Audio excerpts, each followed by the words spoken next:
And thank you for joining us. You are listening to the Konsume podcast. My name is Lance Ranker. I am joined by Rick Ranker. Yes, we are brothers. Got a lot to get to tonight. And, Rick, I got to say, man, you've got ISIS, or IS, or whatever the hell they want to be called these days, beheading more people and daring the United States to do something about it, as any rebel faction would. You've got Joan Rivers passing away. That was recently announced, and I say recently, I mean within the last 12 hours or so. And the aftermath of Ferguson and the militarization of our police force here in the United States has gotten quite a bit more attention than it probably ever has over the last 20 years or so. So we're going to dive into a little bit of a history of that, how that all got started, and let's just say thank you, Mr. Ronald Reagan, good man there, for really starting certain types of organizations. Although SWAT didn't start until I think like '66 or so. So that was when SWAT was born, and of course that was done by the LAPD. I thought that was done with German Shepherds and fire hoses. No, I believe that's called suppressing the black man. Well, isn't that what SWAT stood for? Probably.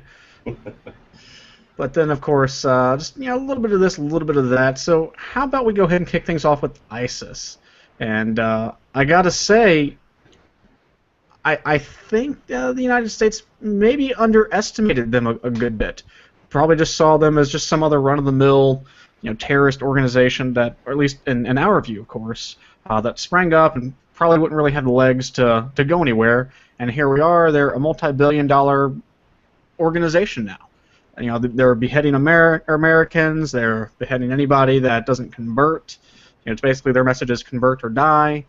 They've taken over a healthy portion of Iraq, Syria, and they don't want to stop there. They want to take over the entire Middle East.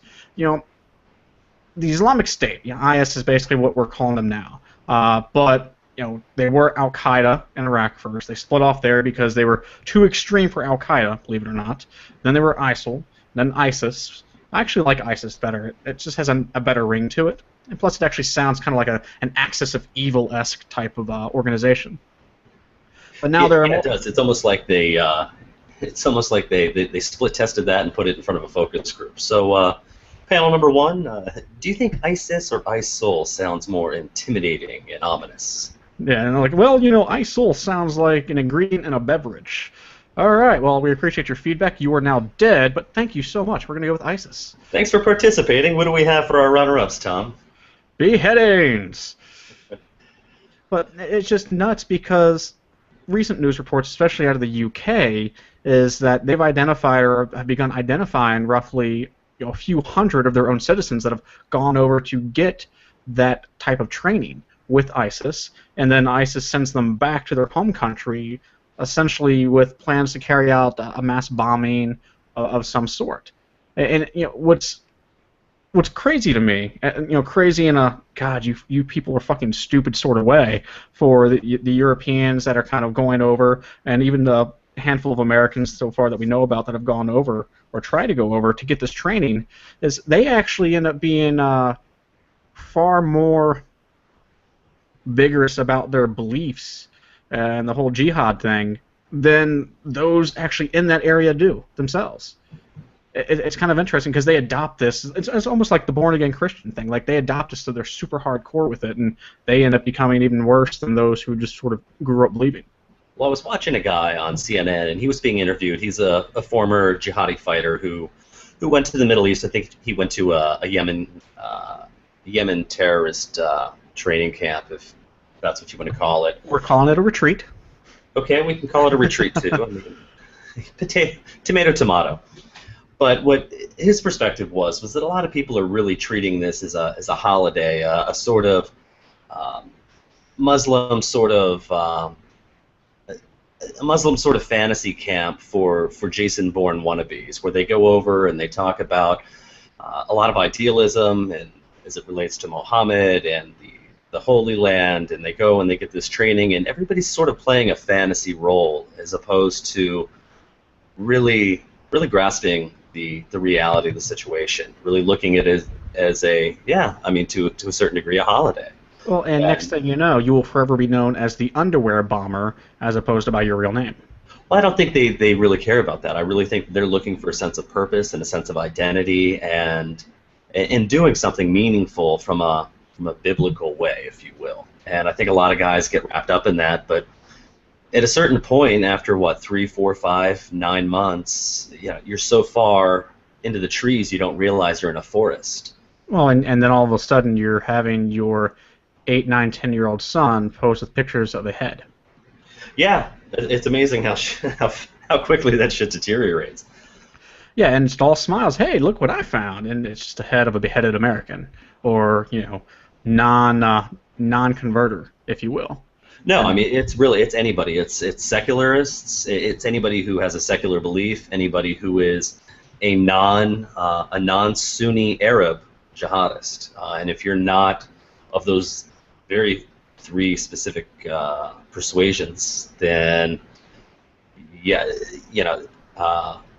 Eastern Syria or Northern Iraq are not a place you want to be right now, because they are.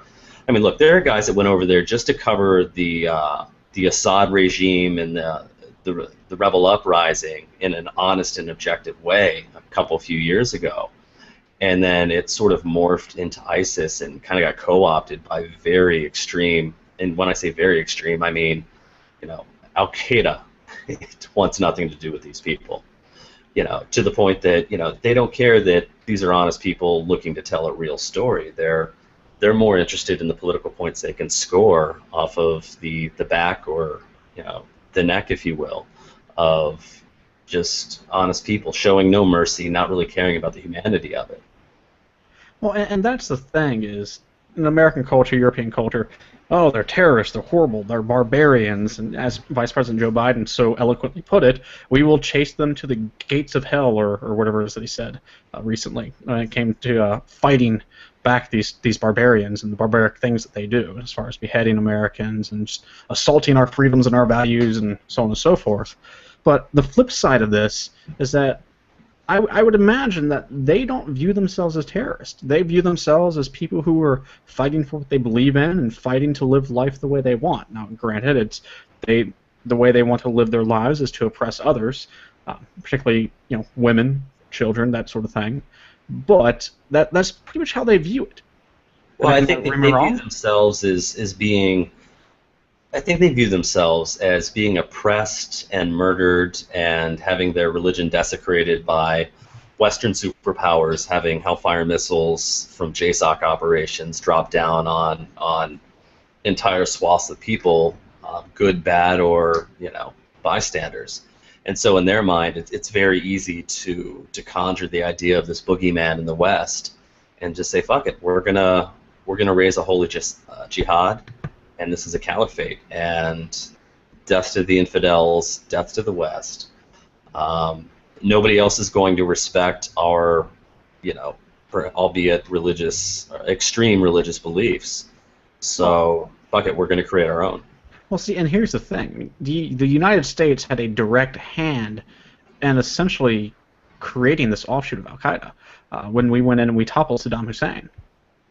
Well, it's not this offset of Al-Qaeda, really. What it is that Al-Qaeda wanted to operate in Iraq for a number of years, and Saddam Hussein being a Sunni. Well, and they also wanted to pretty much have their own type of governance. They wanted to pretty much govern themselves and sort of decide the future of their people. I disagree there. I don't think that was ever Al-Qaeda's dream. I think Al-Qaeda, their best case scenario in 97, 98, when they were busy trying to assassinate President Clinton in the Philippines, was just having enough of a voice on the world stage so that people would take them seriously, listen to their demands, and just so that they could have a say. And I think they may have been angling for a legitimate influence inside the government. Obviously, they went about it the wrong way. But what government? In my view, what government were they angling for a voice in? Because they had no voice. They had no voice in Iraq. Iraq was not even on the radar. Iraq was the fallout of what happened after Al-Qaeda's first real world stage success in 9/11. Mm-hmm. And they were operating in Afghanistan. They were operating in Yemen. They were all largely coming out of Saudi Arabia. So it's not that they wanted to take over or have a voice in a government. It's that they wanted to have a voice for the Arab world and a rather extreme faction of the Arab world. So these were guys that honestly they never could have hoped to have created an Islamic State. This is much later. So I mean, to understand this, you have to go back a little bit. 9/11 happened. Osama bin Laden got his first real victory, other than the USS Cole and some of the embassies. The first real success after 9/11. Well, and then there's also the perfect storm of having a president in office, and George Bush, W. Bush, 42, basically was 43. Excuse me, sorry. That was hell-bent on basically seeking justice / revenge, and of course Iraq and Saddam Hussein became that target. Yeah, but he never would have had that opportunity had 9/11 not come along. There was never really anything. Saddam had kind of understood his limited power in the region. Right, but what I'm saying though, the cause and effect there, it kind of benefited Al Qaeda and Osama bin Laden even further, having a president that was so gung ho on invading Iraq and toppling that regime there. It's because it sort of opened up that little window for them to even gain more of a foothold, which they did. They did, but I mean, it's again more complex. And I'm publishing a piece on Sunday on the Islamic State, and really what it comes down to is this is a byproduct of either botched U.S. policy or precisely what we wanted in our U.S. foreign policy, which was to create a little bit of instability in the region and have enough of a Sunni faction to counterbalance the Shia faction, specifically with Iran in the region, so that we now have enough of infighting that we can get some of the more skittish or on the fence countries like Lebanon, like Jordan, even Iran, Kuwait, more in our pocket than they have been in the past. And I think I don't think this is a happy coincidence. I really think there was a bit of planning going into this, perhaps leading up to the invasion of the 2003 war in Iraq. And I think what we're seeing now is the byproduct of that. Keep in mind that the CIA has numerous outposts in Turkey along the Syrian border, who, if you believe a 2007 report by a journalist who has a Pulitzer Prize, by the way, predicted this, or he didn't predict it, he sort of said this is what was currently happening in 2007. So this has been a very long road to get here, and it's very complicated. I don't have a security clearance. I have not really had many good sources who do have security clearances at that level to corroborate, but it would be an amazing coincidence if this really was just happenstance. I think that there was a bit of planning that went into it, and we'll see in the coming months whether or not we're serious about completely eliminating ISIS, or whether or not we're willing to sort of tiptoe around borders, like the borders of Syria, and not full-throatedly eliminate it outright. Well, there's an inherent advantage to allowing them to sort of linger around, which you mentioned is the instability it creates, the counterbalance of Sunni and Shia populations, as well as sort of giving us an end to sort of weasel our way into certain areas under the guise of national or global security, terrorism, so on and so forth. If we ever wanted to put boots on the ground somewhere, and at least have some sort of a argument, a leg to stand on, if you will. Well, I think the State Department would take umbrage with your use of the word weaseling your way in, but yeah, point taken. I do think that there are certain advantages to having, guys like King Abdullah of Jordan, very nervous, who perhaps wasn't as keen to do our bidding in terms of domestic policy, in terms of strategic alliances. But the emergence of the Islamic State is absolutely, aside from the horror and the carnage, if you look at it strictly from a geopolitical standpoint, from the intelligence apparatus, a very fortunate turn of events for the United States. And I know that sounds like a very callous thing to say. I know that sounds like perhaps even conspiratorial. But the reality is the reality, that this is not a bad thing for the United States. We have Iran very nervous. We have other partners who have not been as cooperative as we would have liked them to have been in the region, very much eager to work with us to help provide a solution to a problem that was caused by, frankly, us. Right, but the thing there that to keep in mind is, again, this also works largely in our favor, even though people don't want to acknowledge that aspect of the brutality going on. But these types of things are going on in the Middle East pretty much daily, anyway. I mean, you look at all the war crimes perpetrated by Israel and Palestine and Hamas. I mean, it was pretty ridiculous, but it's kind of interesting what we are and are not willing to turn a blind eye to, depending on how we perceive it to help or hurt us and our causes around the world. But in this instance, you're right. I mean, it could be simply a matter of, hey, look, you all wanted us to stop interfering. We stopped interfering, and look what happened. You're better off with us there. Do what we want, and you get protection money. Basically, I mean that's really, when you boil it down and just break it down bare bones and look at it from that perspective. Yeah, that's kind of what it is. Hey, weren't things more stable when we had a more direct presence there? And then you all complained you didn't want us, dirty, filthy Americans and Western culture, and look what happens. Well, geopolitical power is a very ugly game, and the reality of it versus the homogenized, pre-screened, ready-for-television version of what international or established media reports are. They're two different worlds. I mean, it doesn't make you a conspiracy theorist to just acknowledge those two facts. And if you fundamentally understand that those two things exist, that there is a very ugly side to world politics, and there is a very sort of sugar-coated bullshit aspect to establish media, well, then what's happening in between that that a large portion of at least us here in the States don't get access to? So we're dropping the piece on Sunday, so our readers will be able to see sort of the 360-degree view there, fully sourced. So everybody can go to Konsume and see that article on the Islamic State on Sunday. Yeah, no, and I'm looking forward to that because you and I were going back and forth some ideas about it and whatnot, and it's a very complex and a very complicated issue. Period. And without certain clearances, and even if you had those clearances, you'd be shot dead, or basically you'd be disappeared before you could even really share any of it. So maybe you're best off sort of speculation there. Some educated, an intelligent background on it. Well, I'm not a government employee. I don't have a security clearance, and I'm free to report on anything I can get my your grubby little paws on. Yeah, pretty much. So, from my standpoint, I'm all about seeking as much info as I can, putting it out there in a very honest and objective manner. So, I'm not worried about that. But again, I'm not a government employee, and if I was, I certainly wouldn't talk to a journalist. Well, not if you knew it was good for you. Yeah. So you're working on a piece right now. The militarization of the American police force is essentially what it boils down to, and it's something that's really been talked about quite a bit ever since Ferguson happened.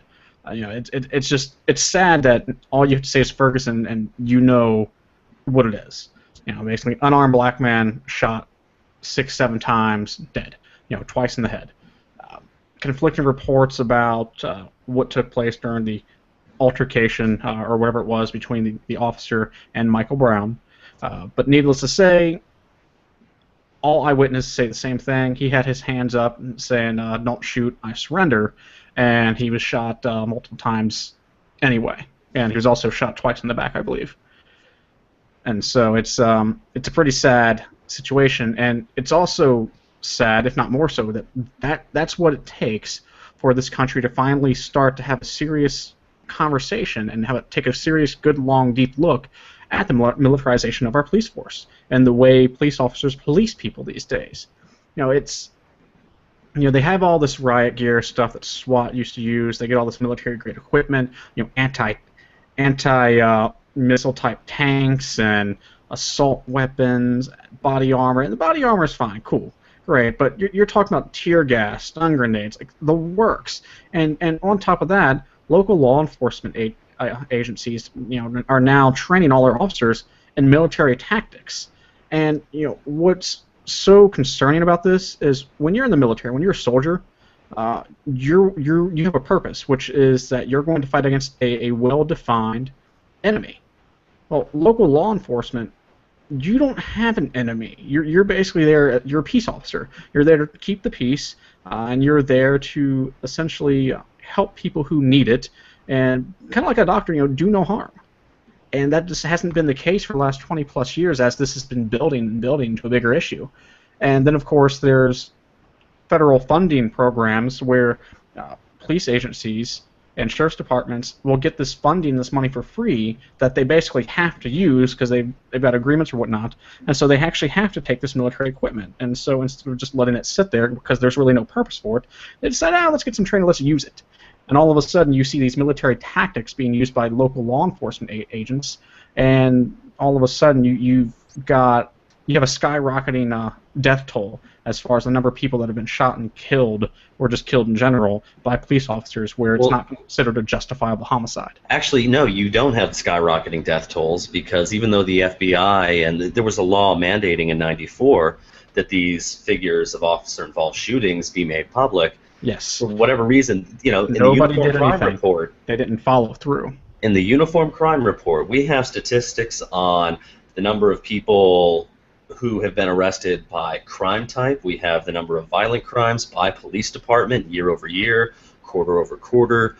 Very, very detailed statistics. But that one tricky part, the whole accountability bit, that's the thing that's been missing for the better part of 20 years. We should have numbers that show us how many civilians are dying at the hands of police departments year over year. Now, there is an open journalism sort of project that does keep track of as many numbers as possible, and I believe it's the Killed by Police Facebook page. They've been doing this. Well, it's not a Facebook page; it's an actual website. They do have a Facebook page. I know what you're talking about, but the number is well over 5,000 since the 9/11 tragedy, which means that since 9/11, more civilians have been killed by the local police forces than have by terrorists.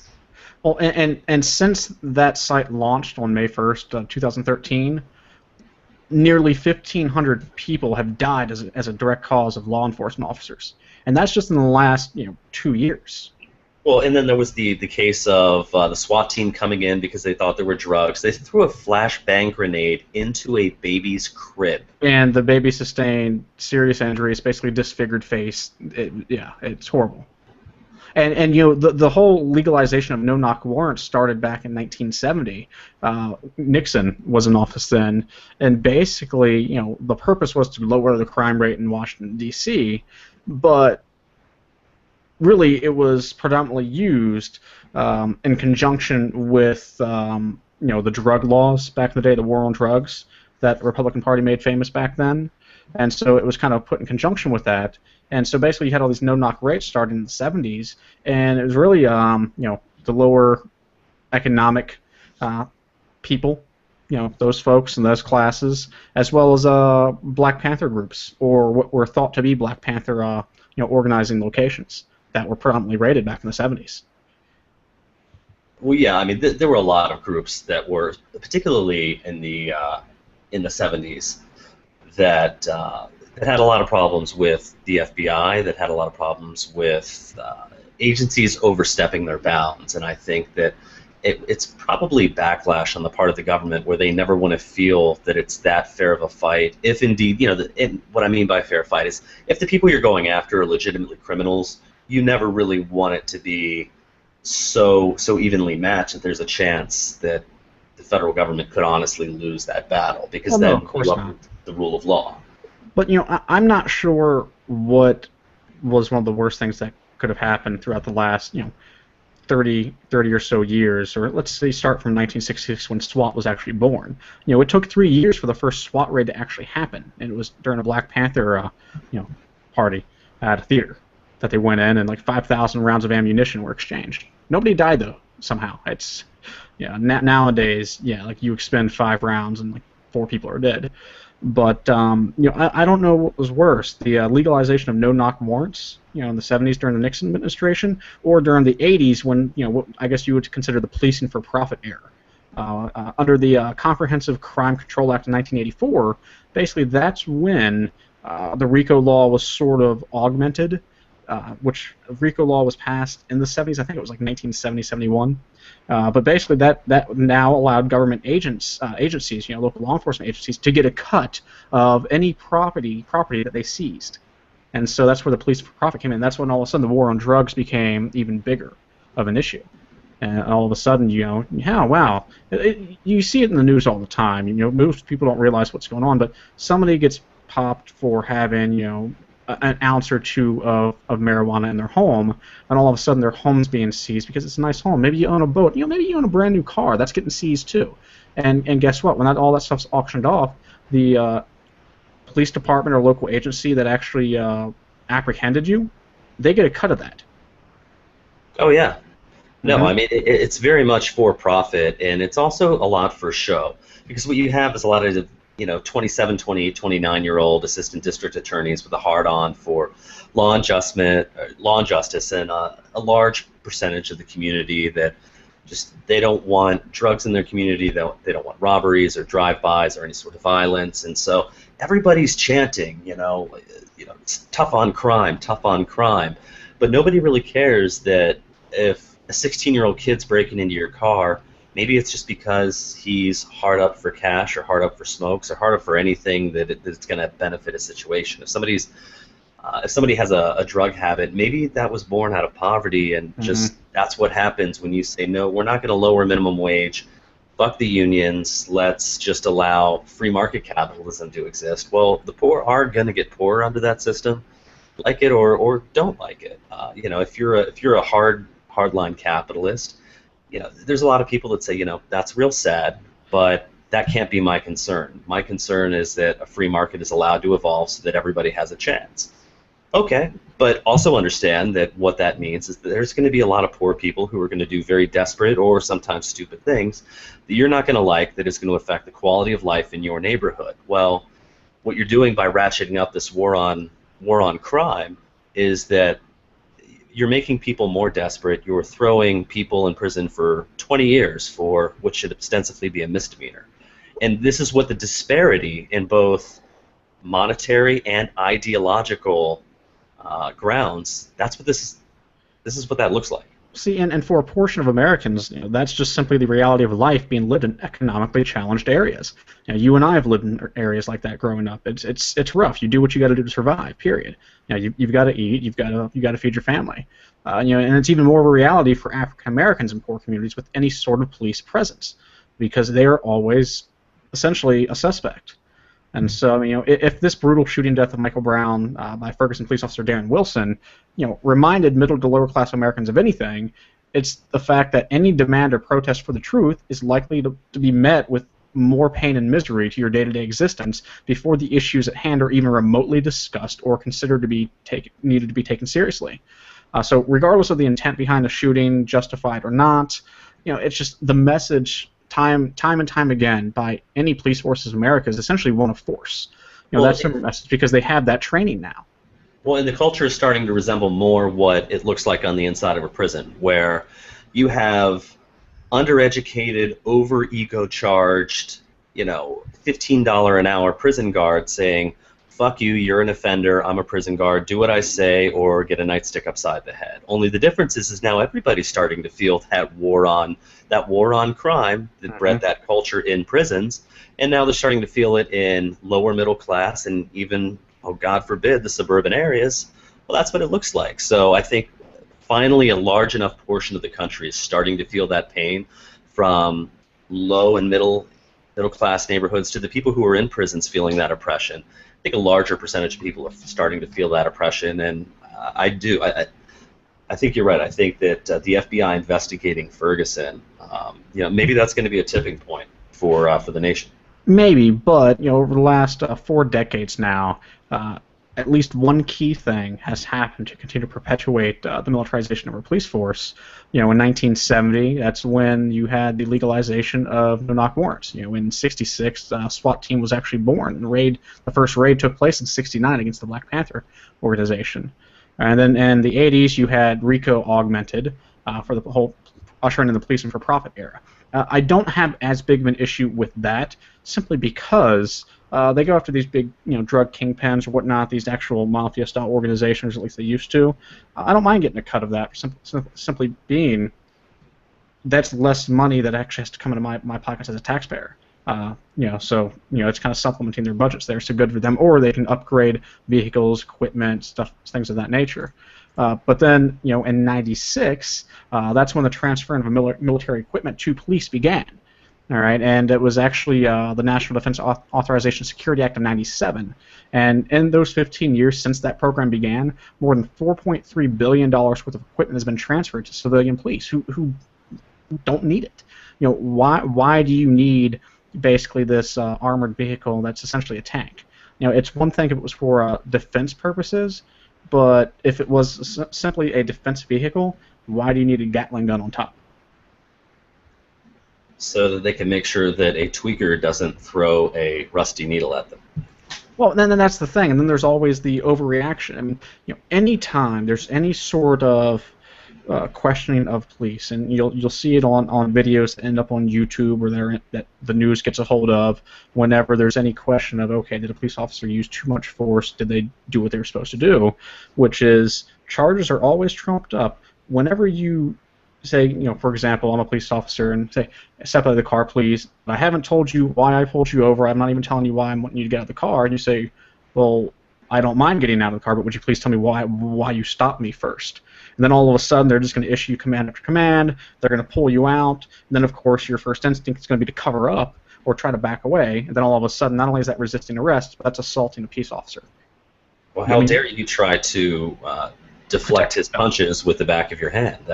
And that's the thing. You don't even have to instigate any physical contact with the officer to get popped for assaulting a peace officer these days. I mean, that's just how far we've come.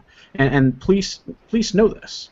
And it's, in any given department, there's always going to be a few rotten apples. But for the most part, the majority of police are genuinely good folks who want to help. But it only takes those handful, and then all of a sudden you have them all together across the country, and yeah, it's an issue because it's only going to further perpetuate the stereotyping of police, the distrust of police, versus just normal folks who don't have money or live in an area where crap, all it takes is one no-knock raid to basically destroy everything I've worked so hard for. And even if I'm not guilty of whatever it is they thought they were coming at me for, or maybe they had the wrong address, which happens more often than people realize, my life is over because I'm going to be stuck replacing the things they've broken or damaged, medical bills, which there are going to be some. How do you replace a death that's going to a pet that's going to get shot in the head? Because that dog was here wagging its tail in a violent manner. Sorry. What happens if you or your loved ones are hurt, and you have to cover those bills? You can't sue a member of the SWAT team. You can't sue a police department for that, because that's one of those things where it falls under the category of, sorry, we understand that they screwed up, but you can't hold them liable for that. All right, so your piece on the militarization of the police force, is that dropping when, Tuesday? Looking at Tuesday, yeah. Okay.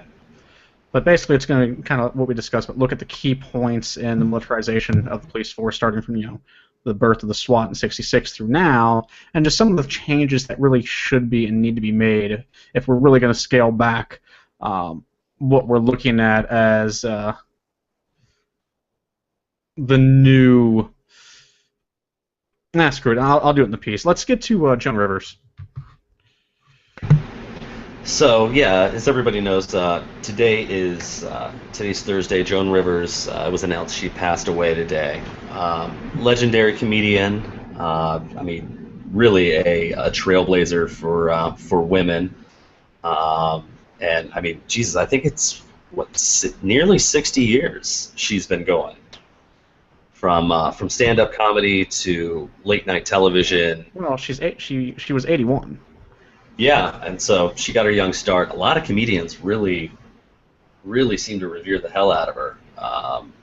To say nothing of the fashion and entertainment worlds and the LGBT community too. She's been she's almost been a Cher-like figure to the LGBT community. So she passed away today, and I was at the press conference at the Hollywood Chamber of Commerce today, where they had a little press conference for her. So we're going to drop a piece on that probably in the morning on Joan Rivers and sort of her life. But my takeaway is that she was a trailblazer. She was a media juggernaut. She was a sharp-witted, just a fierce comedian. But also, I'm going to say it, perhaps not a very good human being. And so I know that's something you want no part of.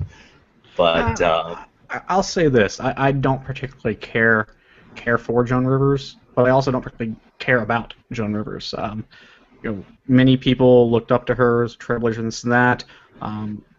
If you really do any digging into her, she was one to burn bridges. She was one that didn't give two craps about how she made you feel, especially on a personal level, and especially if you were personally involved with her on some level. But above all else, she kind of screams, hypocrite. Like she's a bit of a hypocrite, and I'm whatever. I'm pretty indifferent to her.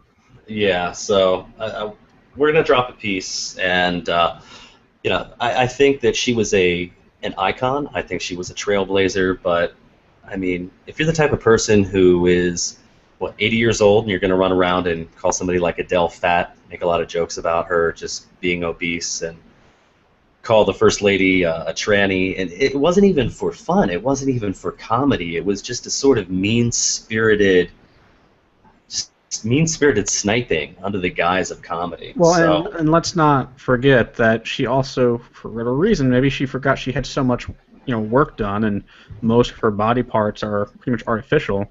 That she used to recently, kind of poke fun at people who had, alterations done to their physical appearance. Yeah, and so for that reason, I know we do our douchebag of the week. I'm making her the douchebag of the week, and I'm sorry. I know a lot of people love her. I know her corpse is still warm, but the same person that said that the people who died in Gaza deserve to be dead, the same person who has just been a mean-spirited twat for the better part of 20 years, you're the douchebag of the week. Well, I'll put it like this. Joan Rivers passed away today, and she's survived by most of her body parts. Well, she has that going for her. Yeah. So, it's I feel for her family and all. Obviously, friends and family. Anytime there's a death and you care about somebody, yeah, it hurts. But no, and on a serious human level, like I don't know her. She's just an annoyance coming out of my television for a lot of my life. Well, and I will say this, yeah, like I said, kind of an icon to some people, but she's no George Carlin. No, a George Carlin she is not. Well, actually, not. I think a lot of people would disagree, because despite all of the sort of cuntery that does surround her, she was a brilliant comedic mind. She really was. So yes, but George Carlin wasn't a hypocrite. Yeah, I mean, probably. I don't know enough about George Carlin. I just know enough about Joan Rivers that I'm doing the British slap and stroke with Joan Rivers. Sorry to see her go. She is a media juggernaut and an icon and a trailblazer, but she was also kind of a fuck. So with that, she is the douchebag of the week for me. Hearts go out to the family or anybody who actually did know her. I didn't. She's just a fucking asshole in the media spotlight that pollutes my media consumption habits. Hey, so well, don't worry. There's still Perez Hilton who will try to fill that void. Oh, believe me, he's tried. Jesus Christ, that guy is a worse cunt than anybody. But I think we got a little while until he dies or somebody shoots him. Yeah, until then, I don't know who I want to go first, him or Justin Bieber. Maybe they can go together on like some little secret island they visit each other at, and a volcano erupts or something. Now, Justin Bieber is a fuck, and he's a little cunt too. But I think I suspect. You remember how much of a little bastard Mark Wahlberg was when he was in the Funky Bunch? Yeah. And he kind of grew out of it, and he looked back. He's like, yeah, I was kind of an asshole back then. Like, what can I tell you? I got too much too soon, and I was young. So I can see. I can see Justin Bieber kind of growing out of that. I honestly can. But all right, so we got to wait for him to fall out of the spotlight, put a few more bombs out as far as music is concerned or movies. Maybe he'll get a crack habit. Maybe we'll get lucky. Hey, maybe we can hook him up and have him talk to Rob Ford. Yeah, he is Canadian after all. Yay, Canada and crack, brothers united. Yeah, but do I really want to have to wait 10 to 12, 15 years for him to see the error in his ways? I don't know if I can deal with that. But honestly, as a person, if 20 years passes and he ceases to be an annoying fuck for 15 of those 20 years, in 20 years' time, he'd be like, water under the bridge, fuck it. Not like Joan Rivers, who had all the he would time have in the given me the world. opportunity to forget about him, which is really what I want to do. Yeah.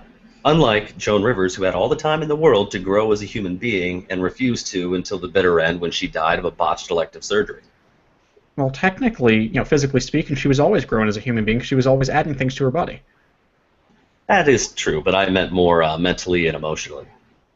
Oh, well, who needs to, develop, any personable type skills or, develop on an emotional or, really just an interpersonal level when you're Joan Rivers and you've got that money and, you kind of, always kind of been that successful person in spite of your personality. This is true. All right, so we're doing this podcast again next week. Yes, we'll be. I think we'll be talking about our trip to the border, won't we?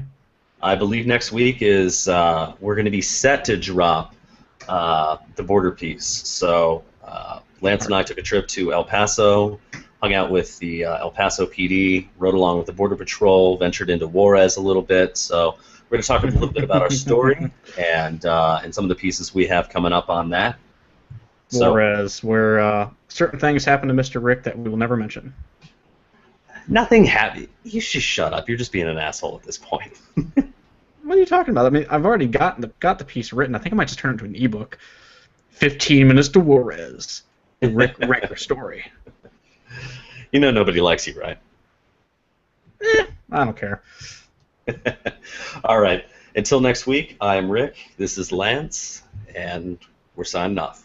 And actually, no, this is Lance. You're Rick. So yeah, now we can sign off.